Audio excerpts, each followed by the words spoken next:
Good morning, guys. It's good to see you.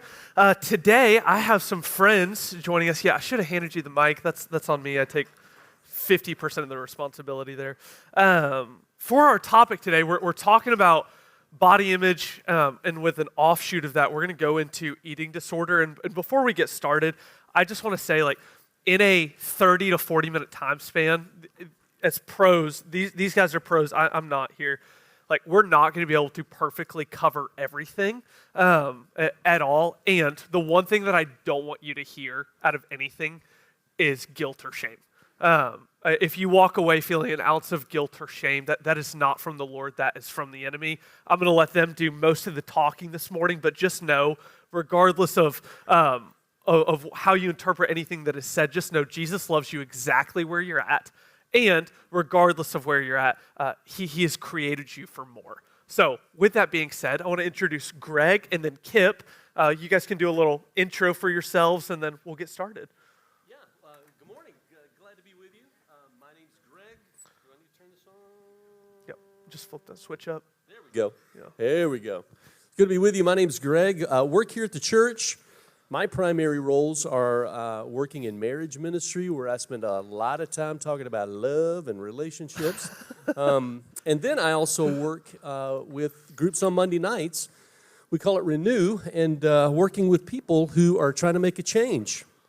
Kind of detour out of hard places in their life. Maybe it's patterns, habits, difficulties, and how does God help me get out of these spots and experience freedom? Really glad to be with you. Glad we're talking about this. It's made me think back all the way on my own struggles with body image. I remember when I was a middle schooler, we made a significant move. I was living in Jackson, Mississippi at the time with my family. Had gone to elementary school there, played sports there, and then my dad, because of his job, moved us to the weird world of Lafayette, Louisiana, Bayou country.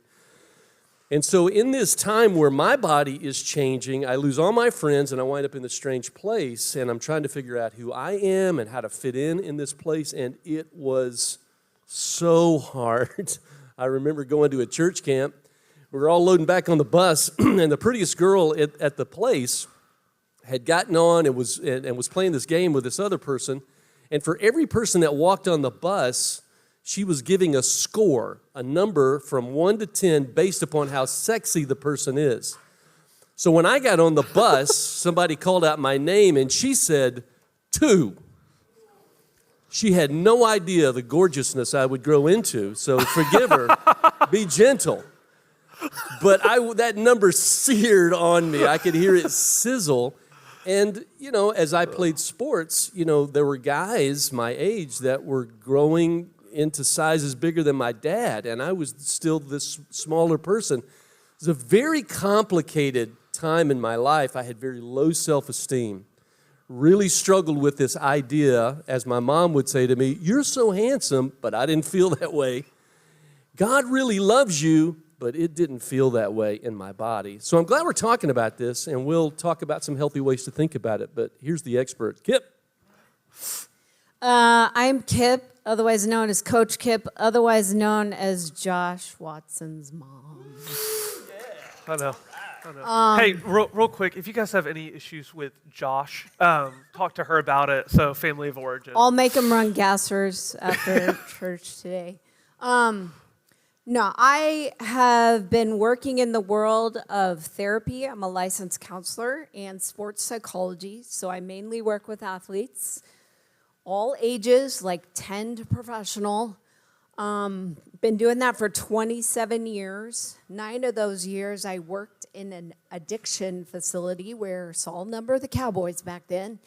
But even a lot of them, football players, have massive struggle with body image and disordered eating. So this has been something that I've also experienced. I grew up a competitive gymnast with 2 obese parents. I remember friends making fun of my dad, mainly, because he was morbidly obese at the time I was growing up. And here I am, a competitive gymnast. We all know the environment of gymnastics and some sports. So it was a perfect storm for me to develop an eating disorder, which I did for 11 years, but fully overcame, been clean from that for 35 5, almost Oh, that's awesome. 40 years now.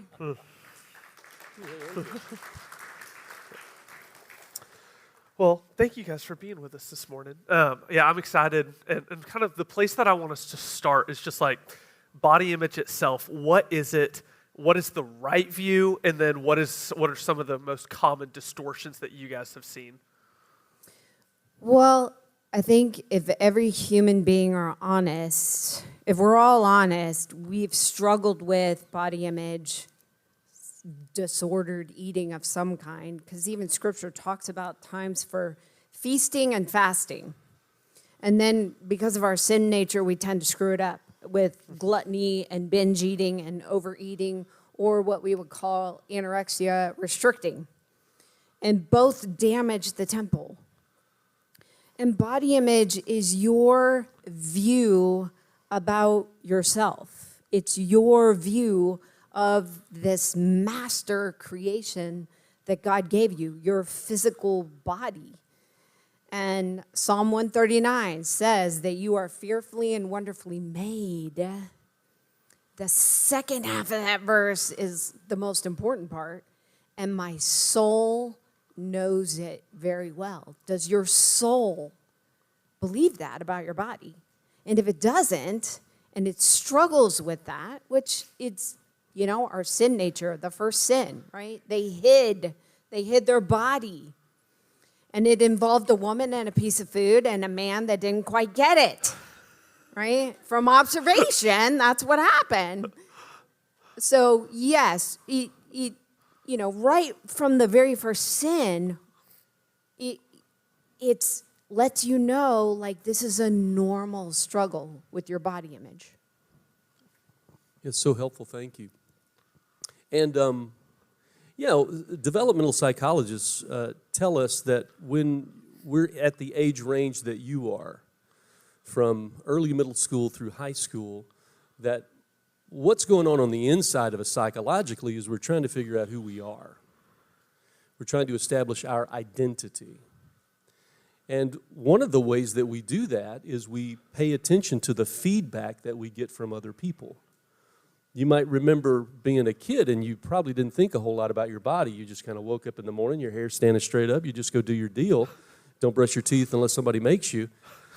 But when we kind of get a little older, we begin to have this sense of what some have called a public body. We have this realization that people compliment my appearance, or they critique it, or they grab it and use it sometimes, or mistreat it. And so we become very aware of our body. And just at the time when we're really sensitive about all these things, our body is growing and developing in different kinds of ways. And so this is an issue not only for girls, even though we talk a lot about girls, but it's an issue for guys as well. That we're trying to figure out who we are in this season of our life, and our bodies are communicating a lot to us about who we are. We have to be careful. The truths that we extract from that, what people tell us about our body, what we feel about our body. Most everybody in this room, if I were to say, hey, what's one thing physically you would want to change about yourself? Most of us can think of that thing immediately. For me, it was my hair. I hated my hair. If only my hair were different, I would be a happy human being. Clearly, I've made friends with my hair over the years. But it's coming to this realization, and hopefully we'll talk a little bit about this, about how do I extract honest truth, good evaluation about who I am in my body, and what do I hold on to in terms of how does that communicate value and worth about who I am. So body image. It's good. And then I think that everybody, and you guys have both said this, like at some point looks in the mirror and goes, I don't like this.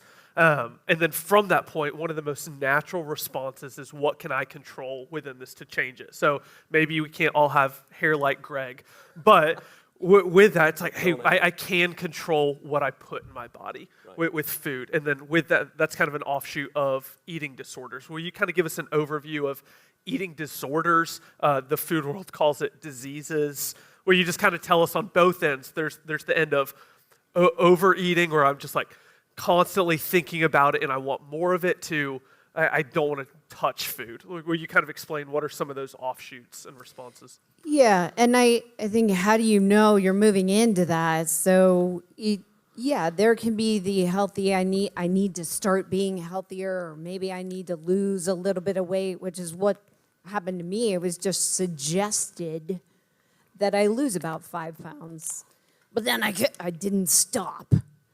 And so eating disorders, the eating disorder treatment recovery system will say that eating disorders are a disease. They are not. I 100% disagree with that.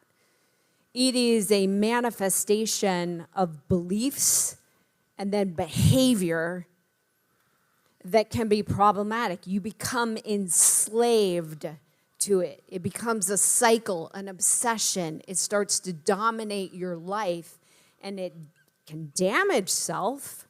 There are a lot of medical issues that happen.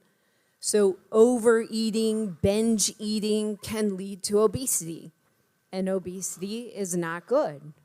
Restricting or anorexia, that can lead to a whole host of medical issues. Most notably is your body starts eating itself because it needs protein.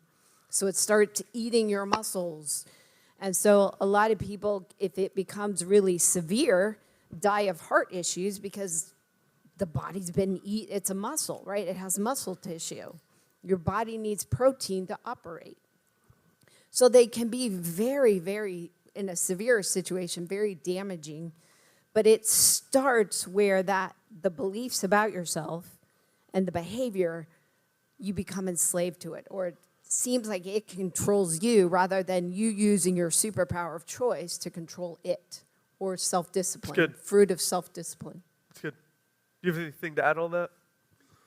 Yeah, it's important to remember that even as we come to church here, and sometimes we think that the spiritual life is being disengaged from our body, that the most important thing about us is our soul.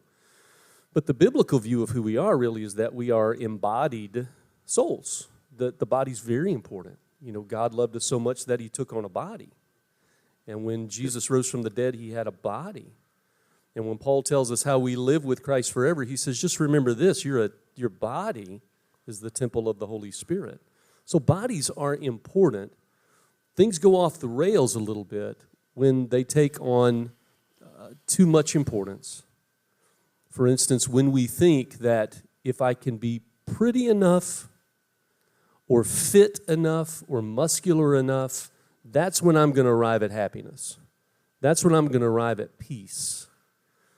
And yet we know that some of the most beautiful people in the world exhibit a life that doesn't seem to reflect a lot of peace and joy. It's burdensome and difficult. But sometimes we glue on to that idea that either when I reach the pinnacle, if I fix my body enough, I'm going to be happy. That's not true.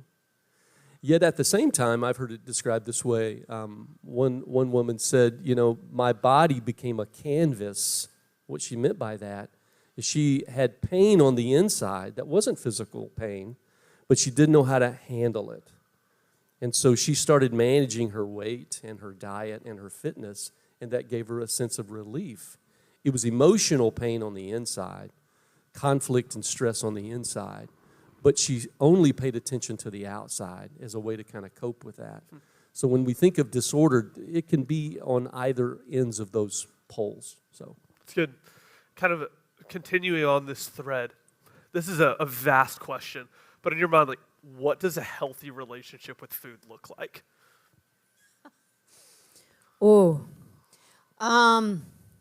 So I think a healthy relationship with food is it becomes about 10% of what you think about. You fuel yourself, and you need to fuel your body or your temple for the demands of the day, academic and athletic, or whatever it is you take place. So you need to fuel your body with healthy things. Your body even your brain. Your brain consumes 25% of the calories you intake every single day. So it's, I think, a healthy relationship. I know I need to eat nutrient-dense food so that my brain and body operate in a healthy way. Oftentimes, when athletes, young people come into my office and I do an assessment, and the chief complaint might be anxiety, it might be depression, it might be ADD, ADHD, and then I look at their sleep, nutrition, hydration, and fitness, and I'm like, well, there's your problem. There's how you've generated ADD, is because you're eating a bunch of toxic food, like donuts and pizza. So I think it's understanding how to fuel and take care of your temple, but you're not obsessed. It doesn't become 90% of what you think about. That's good. I love that. Yeah, and I would point out, in the Bible is full of examples of feasting as well as fasting. People who followed God had these big feasts to mark moments in their walk and relationship with God. Yet at the same time, there are seasons where Jesus showed us where he said no to food as a pathway to spiritual health. And so dieting or only eating the purest foods, again, if I become obsessed about that, even if I'm trying to pursue fitness, that's great. But if I think that's the only way to live with food, I think that's a little out of whack. I mean, I grew up, like I said, in the bayou, and so some of the things I put in my body, I would be a little nervous for you to know about. I mean, it was delicious, but I think that there's space for pleasure with food, but at the same time being good stewards of our health and our bodies. And so I had a pint of ice cream. I had some Rocky Road.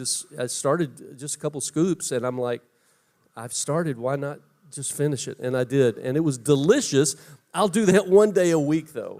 And so I'm not recommending that, and I'm glad Kip's going to continue to be my friend. But I think that there's place for pleasure as well as for, making wise, healthy choices. That's good. So this is for Kip more so. So let's say hey, we're running and gunning throughout the week. We've got school, extracurriculars, whether that's band, sports, whatever it is. We're gone 80% of the day. Maybe we're only eating what the cafeteria gives us or what our mom sends with us, and then we come home and we're just eating whatever is there. What does it look like to view food in a healthy way and make wise decisions when sometimes we don't control every aspect of it? And how do we go about that in an honoring way to parents?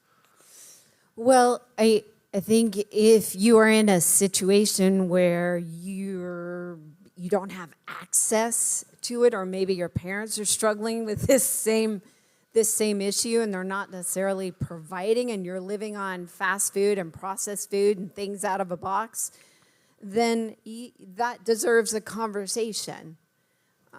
And it's a conversation of, hey, I want us to be healthier, and it needs to be a constructive conversation because you're trying to operate academically, athletically, artistically. And so, yes, again, it needs to be nutrient dense. And so I think you have those conversations with your parents. If that's a struggle, then make an appointment and I will help you with your parents, which I've had to do. I've had to teach parents how to cook and meal prep and make sure that you're providing your kids, you guys, with appropriate snacks to fuel your brain and body. And so if you don't know, yes, there are a ton of resources out there, including myself, and I'm more than happy to help with that.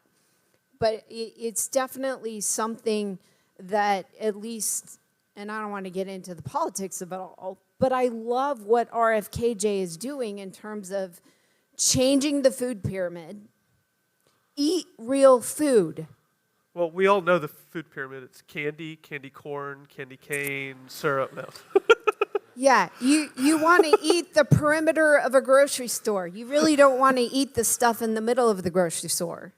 That stuff is typically very toxic. Cereal for breakfast is not a healthy option. Stop cereal. eat eggs and avocado and sourdough bread instead. You got anything to add there? The ice cream guy's got nothing to add. Your next question. Hey, this is a safe place, Greg. We're good. No, yeah, confession time. Yeah, hey, we have this I was bragging. I wasn't confessing. We have this great program on Monday night called Renew. You should come check it out. No, I'm in it. I know one aspect that just plays into body image comparison is social media. Like you open it up and people are putting their best foot forward there. Just out of show of hands, how many of you guys have a form of social media at all? Probably a majority of the room. Outside of, or you know what, Greg, I'll just let you speak to it of like, hey, how do you see that feeding our minds? I know Josh talked about this a couple weeks ago. Like, how do you see this feeding our minds, and is there a healthy way to go about that without comparison? I'll let you open the soapbox. Yeah, just real quickly, experts from national eating disorder organizations will say social media doesn't make eating disorders happen. But what they will do is they will accentuate our thoughts and beliefs. It'll accelerate our tendencies to compare ourselves with others. And so I think your generation is much wiser about this. I think my generation and youngers get taken in on this, but I think you're smart enough to know that what you're seeing in social media is not true. It's not a fair depiction. Things are filtered, shaped. You're just not getting you're certainly not getting the total picture, but you're not getting an accurate picture. It's a little like watching a commercial and believing that what they're telling you is true or all of the truth. We watch those things and we go, this is an interruption to my viewing, but we go, they're lying to me at some angle. I just can't swallow whatever they're saying in totality. We have to hold that tension when we experience social media, and not make the leap that if I look like that person or more like that person, I'm going to be a happier person. That's not a truth. Okay, I actually want to expand on that last part that you said, and Kip, specifically with you. I think that there's probably two categories here. One, I think that you're definitely the pro in as far as the athletic side. This is like anything active. This includes marching band. My gosh, my guy over there, like marching band professional over there. Physical. Like, yeah, you're out in the sun like 7 days a week grinding. And so there's a lot that involves on that side. And then I want to talk about, hey, maybe you're more into the arts side. But if you want to start, where do you see the body image, kind of a negative view of self on the athletic side? Everywhere? Yeah. What does that look like in practicality? Well, in practicality, I think for guys, a lot of times, especially the guys that come see me, the struggle, especially with the advent of smartphone and now, social media, it's a desire to be bigger, stronger, more cut, more attractive. How many likes do I get? How many girls are following me? That sort of thing. Practically speaking, I see guys struggling more with overeating or binge eating. Yes, it's, girls tend to restrict more or get into the bulimia where we binge and then we purge in some way, whether by restricting or exercise, things like that. Mm-hmm. But social media, whatever your extracurricular activities are, especially for athletes, comparing your performance to anybody else's performance is a confidence killer. It's destructive because God made you in your temple different than the person next to you, behind you, in front of you, beside you. And what you need to learn and get better at from a performance perspective is different. That's good. Greg, what would you say just about the, I'm just going to school, maybe I do an extracurricular, but it's less athletic based. Where do you see guys and girls falling into body image disorders there? Well, let me say it this way. Here's some groups where I find they're susceptible to grabbing onto body image and controlling diet and exercise as a way to find comfort and to cope. And it's kind of surprising. Some of us who come from families where there's not a lot of open conversation about our feelings, we might call them avoidant. Doesn't mean that they're not loving. I grew up in a very loving home. My mom and dad did a great job loving me and my sister, but they were also athletes, and they had been poor in their families. And they brought an attitude into our family that we don't whine, we don't complain.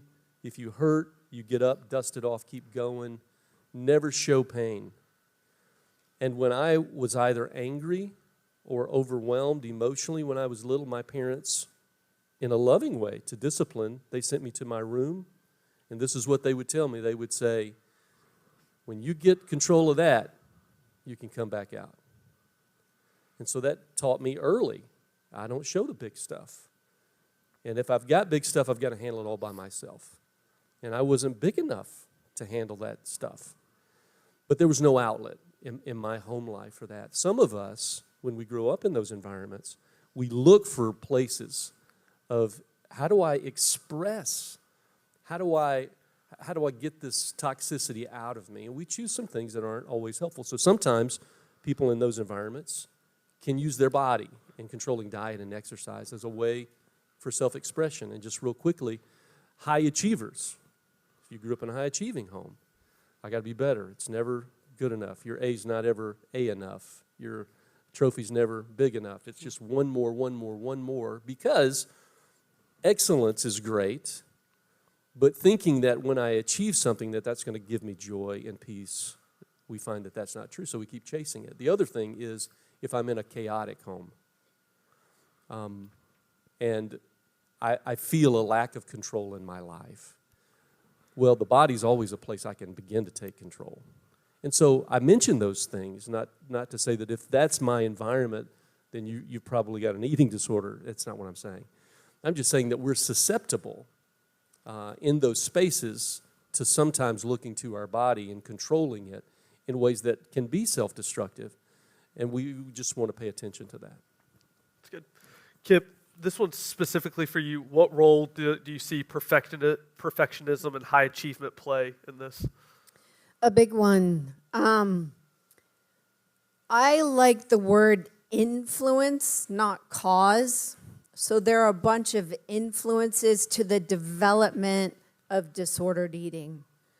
Perfectionism is definitely one of them. I'm a recovered perfectionist. Perfectionism, like he said, is good in terms of pursuing excellence.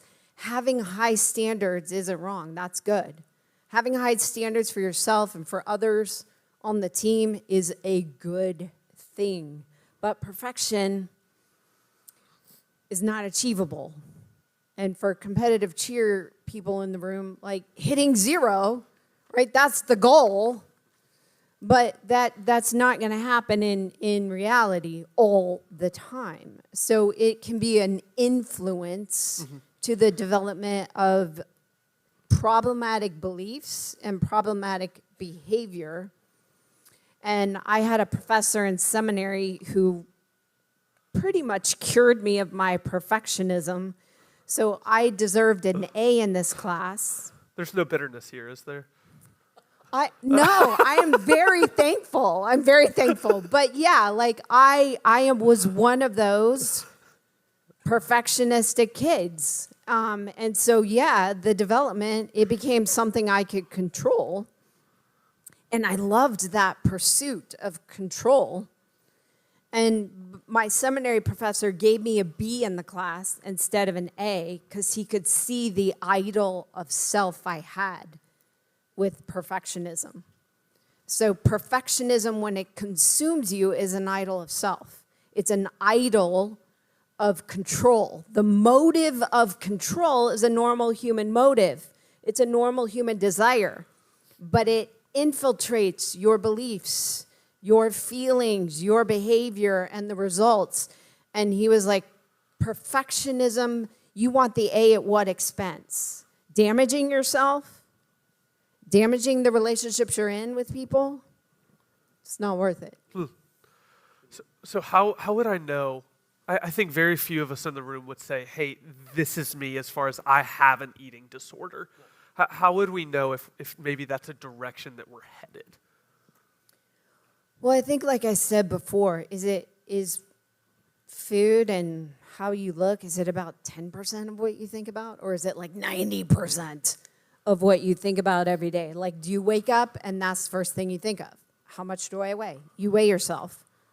Maybe once a day or maybe 3, 4, 5 times a day to make sure the number hasn't moved. If you're tracking your calories and it just becomes an enslavement, then you know it's something that you need to take a look at and address because it's harming you. Yeah, I totally agree. Yeah, it can start out with rigid dieting, counting calories obsessively, paying attention to the scales too much.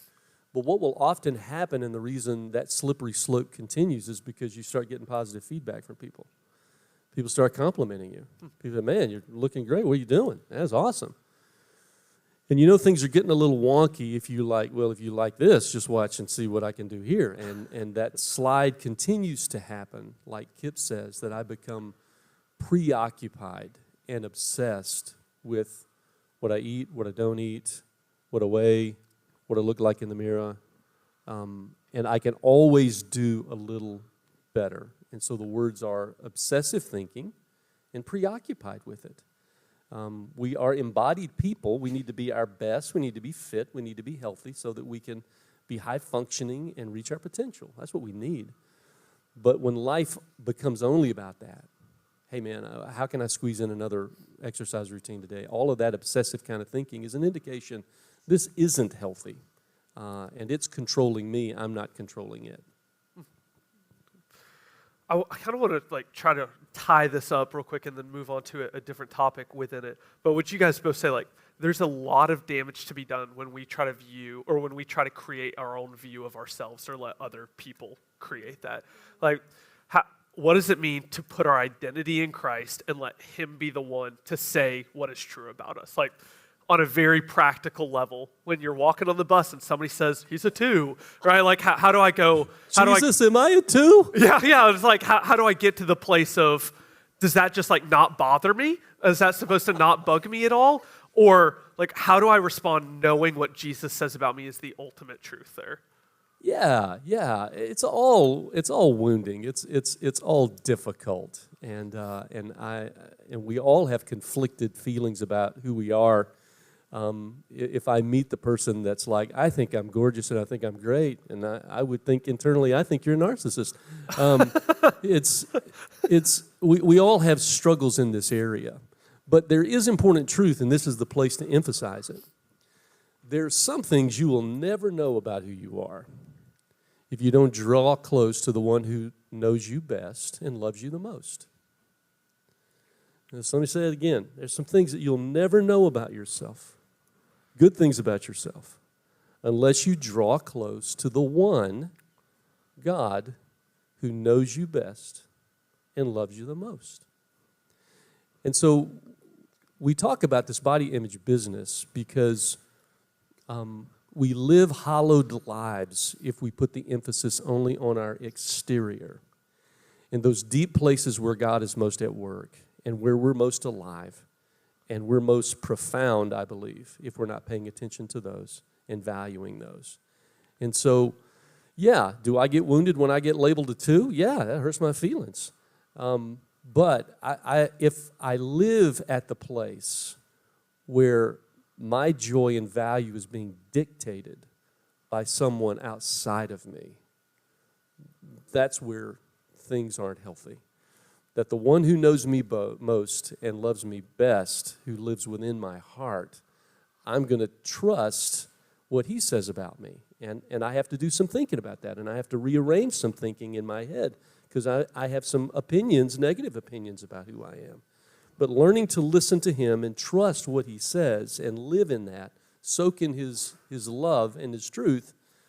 Jesus said, I am the way, and I'm the truth, and I'm the life. And that's part of the struggle of our faith to connect those dots when it comes to our body.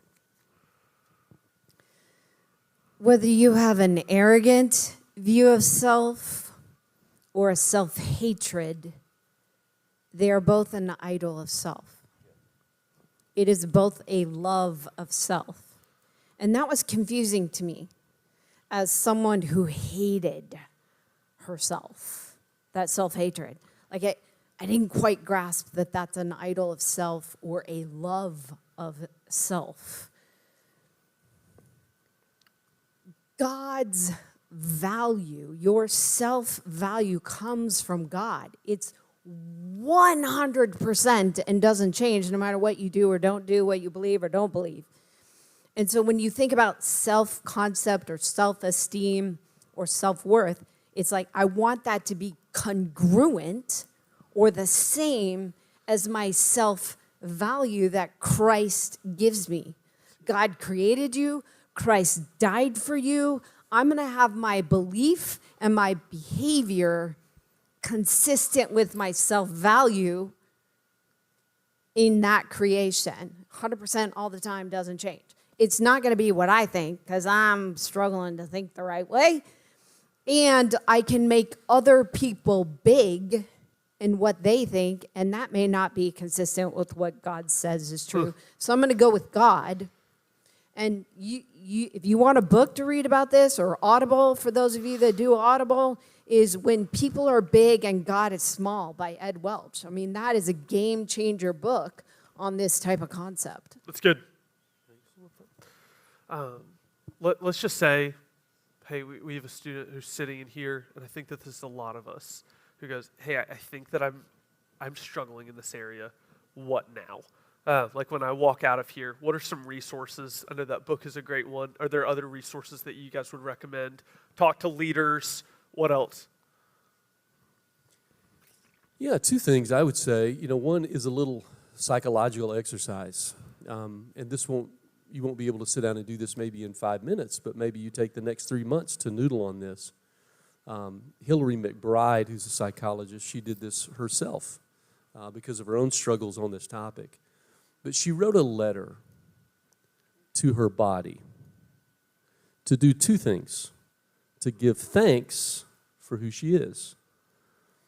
One thing that we know is true, that you can't be grateful and hateful at the same time. And so when we lean into the space of gratitude about who we are, and it may start slow, but you'll find we have almost a bottomless list of reasons to be thankful for the bodies that we've been given, the capacity that we have, and not only what we look like on the outside, but the capacities on the inside as well. And so she wrote a letter of gratitude and apology about the things that she said about herself, things that she's thought about herself. And I think that's a very healthy place to begin. And as we've said, to be open to now replace some of those thoughts with God thoughts about his love for us. Another exercise that I think is really good, and I did this, is write a letter to yourself as if God was writing it to you about why he created you the way he did. From your physical features and attributes to the intangible stuff, the intangible characteristic and attributes, your gifts, your passions. I got teased relentlessly about my freckles as a kid. I hated them. And I thought that was a deformity. And so when I wrote this letter from God to myself, he was like, don't you get it?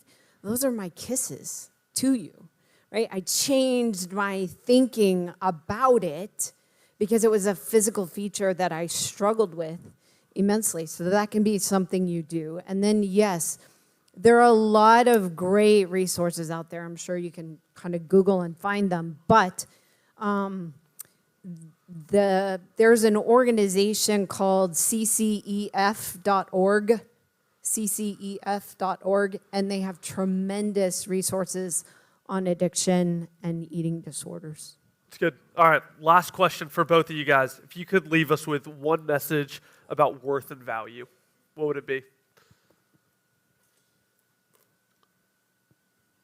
Just a lighthearted question to wrap it up. Yeah.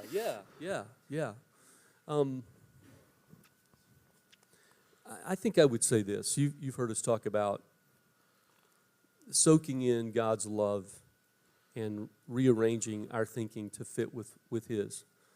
But let me give you a message from your future, because I spend so much time with married couples trying to experience the love that they're so thirsty for. And let me tell you what never comes up: that somebody's not pretty enough to be loved. The exterior of my body is never the issue. So let me give you a message from your future. If you find yourself here anxious, a little sweaty about this whole body image talk, because I remember these talks in high school and I hated them, do this. Remember this. Some of us, we stand outside our body and just look at it, and we try to change the appearance of it, thinking that that's going to lead us to joy. And so here's what I want to say to you. Go inside the house of your body and spend most of your energy there, being a person of character, experiencing the spiritual fruits that God's trying to grow in you. Be creative. Do something beautiful with your life. Learn how to be funny. Be intellectually curious, because those are the things that make relationships stick. Those are the parts that people fall in love with and stay with. And so I leave that as a message from your future. Develop the inside of you much more than sweating about the outside of you. Yeah, that was good. I think it goes back to what I said about making sure that your view of yourself is in alignment with what God says about you. Psalm 139 is really good. Meditate on it. Ephesians 2:10, right? He created you for good works that He's preparing you to go do. And so this is definitely a time of preparation for what comes in that next part of your life, and then that becomes preparation for what comes next. And so I think that alignment, so understanding your identity in Christ, and I know you guys have done series on the identity, purpose, and belonging, but that trifecta is with you the rest of your life. In living out your identity and purpose, you change where you belong, and a marital relationship is one of them. And I will tell you this, if it's an arrogant view of self or a self-hatred, you're going to attract that, and it's not going to go well. But if you have this alignment in belief with what God says about you, then you're going to attract a good, healthy, belonging relationship. That's good. Hey, will you guys give these friends a round of applause real quick? Thank you. Thank you. Greg said, I am out of here. Well, hey, I'm going to pray for us real quick, and then we can go to small groups for a few minutes. God, you're good. You're holy. Lord, you're our creator. We're made by you in your image for a relationship with you. I pray that as we go to small groups, will we be vulnerable and honest about where we're at and ultimately glorify you. We love you, Lord, in your name we pray. Amen.